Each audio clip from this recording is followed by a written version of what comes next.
It is astonishing to me that anyone with a modicum of logic could say that putting a mineral or a metal in your system like that is healthy, especially for children.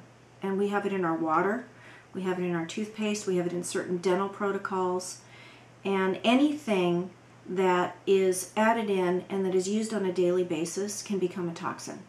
Anything, even a well-intentioned substance.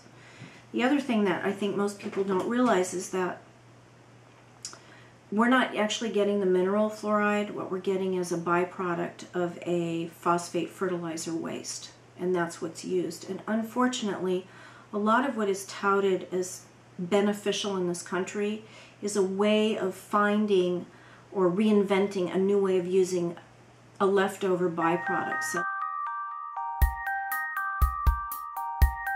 people don't realize is when you put these substances in your mouth, they are there 24/7, usually with a very acidic pH, because most of the population in our country tends to run very acidic.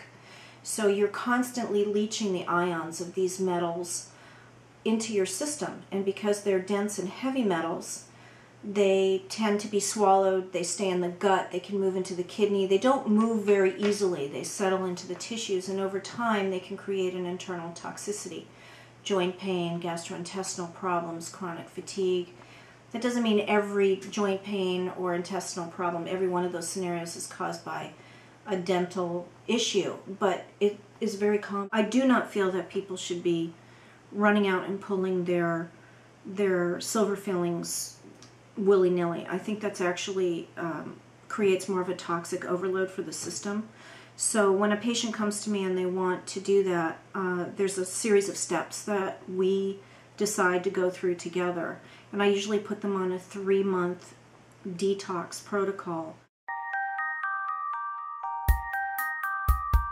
When those fillings come out, there's a vapor release of those metals. So a dam should always be in place so the patient isn't inhaling or swallowing additional heavy metal load.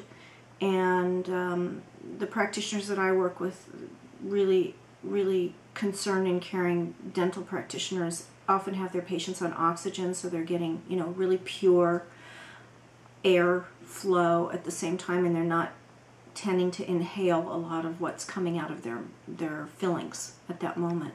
So it's a toxic product. It needs to be removed very carefully.